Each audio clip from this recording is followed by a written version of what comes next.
So,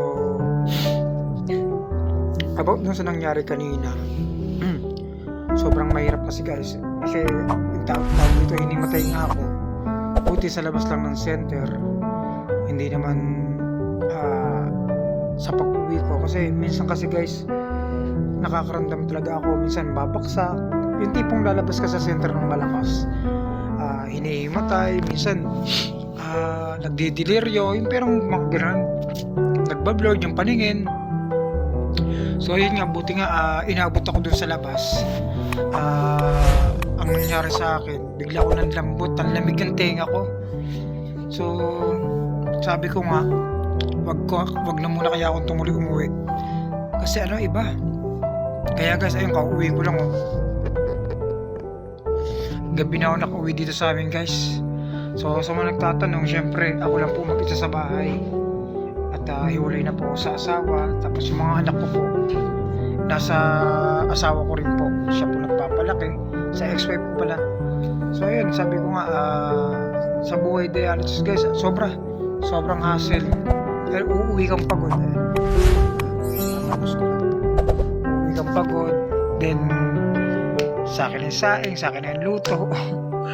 Pero sabi ko nga, yung katawan ko parang nasanay na, parang nag-immune na sa mga pwedeng mangyari. Possible na yung matayin, possible na manghina, possible na hindi makatayo, possible na mahirapang huminga. Ang dami pong komplikasyon pagdating sa dialysis. Tulad nga po yung nangyari sa akin kanina, bigla akong hinimatay. Ang expected talaga, malakas talaga ako, kasi paglabas ko sa center wala akong nararamdaman, malakas. So yung umupo ako doon sa labas ng center na, medyo ako hina na parang nakaramdam ng balisa, pagkahilo, blurred yung paningin. Hindi ko maintindihan guys, parang ganun, basta magulo. And then sabi ko nga, kung walang pagbabago talaga, try ko confined talaga sa hospital. Kaya nga kahit papaano idol, yung mga pagbablog ko or pagko-content ko, malaking bagay idol, kasi dito ako nakakuha rin ng mga dito pantapal ko sa mga tulong ko, sa mga kailangan ko, sa gamot. And then sa mga nagtatanong kung libre daw ba yung gamot, sa iba idol, simula lang sinabi kasi ni President na libre naman ang gamot ang dialysis. Yung iba libre, pero yung iba kasi bibilin mo talaga. Halimbawa, sa 12 piraso na gamot na maintenance mo, yung 8 lang yung libre doon.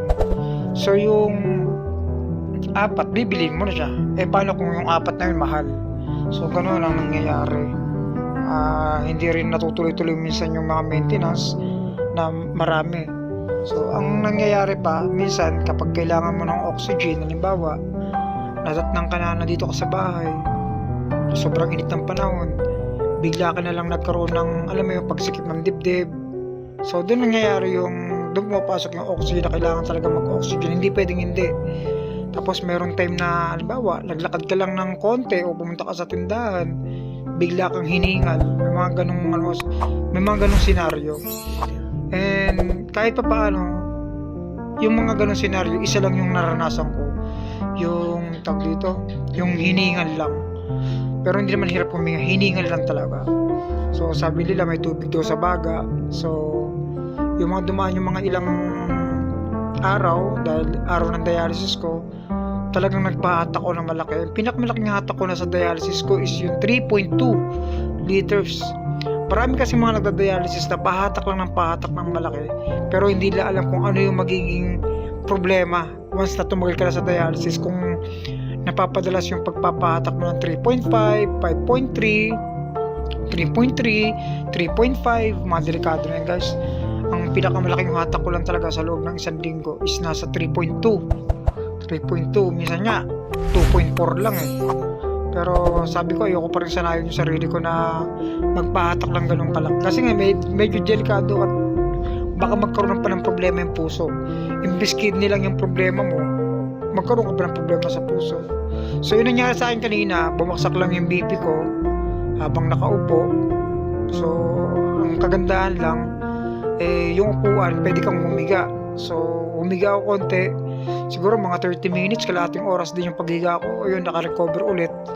Ininuman ko ng tubig, maligamgam. So naka-recover ulit. Pero yung pag-alis ko sa center, medyo hilong-hilo pa po talaga. Pero kailangan ko kasi umuwi kasi nga aabutin ako ng gabing-gabi at mahirap pong sumakay. So ayun, yung pag-uwi ko, dito pa lang sa terminal ng bus, ang ginawa ko, dahil nga gagabihin na ako ng uwi, so mahirap naman kung magsasayang pa ako.